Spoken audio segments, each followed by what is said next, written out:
Три ваших основных достижения. Вы же почти 2 года отработали с заместителем мэра, да? Да.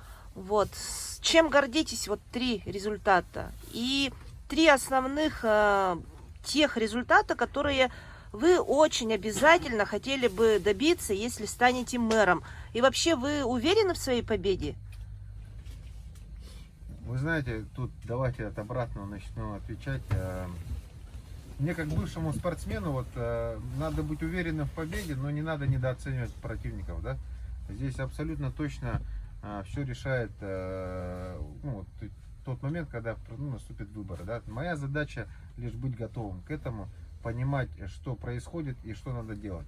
Это понимание у меня есть. Слава Богу, была возможность 2 года отработать, наверное, в одном из самых сложных секторов муниципального управления. И понимание того, как это делать, у меня есть. И у меня есть свое понимание, какой город должен быть, возвращаясь к этому. Я считаю, что у нас основная мерка, которую мы должны замерять, это 400-летие города Якутска. Каким город вступит в свое пятый век. Абсолютно точно таких деревянных домов вообще не должно остаться. Мы должны избавиться полностью от ветхого деревянного аварийного фонда.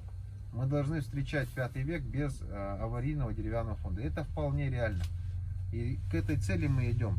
Мы понимаем, что сегодня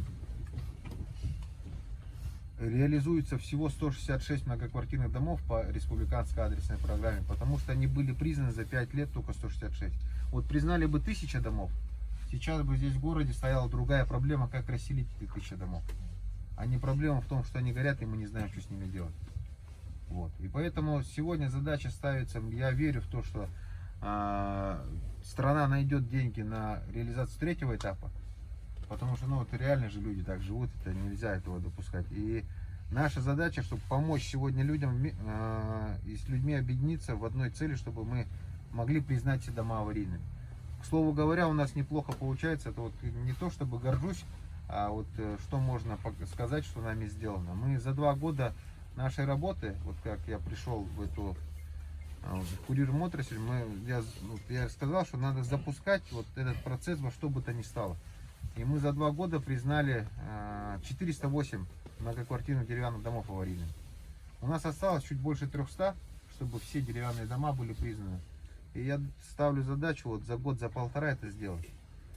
Плюс неплохой результат у нас, опять же, возвращаясь вокруг этого аварийного жилья, это сегодня уже решать как-то проблему, да, и одна из возможностей сегодня решать, это договора развития застроенной территории. Только их надо делать управляемыми. В чем суть? Мы берем договор развития застроенной территории, смысл в том, что ты переселяешь 2 дома, которые стоят, и там рядом есть свободный участок, и там строишь дом. Многоквартирный застройщик строит и переселяет людей. Все выиграли. Застройщик заработал за счет проданных квартир, которые остались после переселения, а люди получили жилье. И это позволяет точно сегодня решать уже задачи. Главная задача четко контролировать сроки выполнения застройщиков. Контролировать то, чтобы были выданы реально реализуемые проекты. Просто проблема в том, чтобы можно заключать ради заключения и делать такие договора, в которых нет возможности технического присоединения. На 17 квартал делали, да, там компания отказалась потом. Этого не надо делать. Надо делать там, где реально это можно сделать, чтобы не давать людям надежду. Самое плохое, что можно дать человеку надежду на расселение, который живет, а потом сказать, что не получилось. Такого делать нельзя. Мы заключили реальные 7 договоров, которые можно реализовать. Мы четко понимаем, когда, в какой год будут расселены дома. Там попадает под эти 7 договоров за прошлый год 33 многоквартирных дома. Это тоже, я считаю, нормальный результат, потому что мы научились делать это быстро. 2 годами ранее, в 2019 году, мы сделали 2. То есть за год мы усилили эту работу, отдельно создали штаб, еженедельно провожу штаб по ДРЗТ, только по ДРЗТ.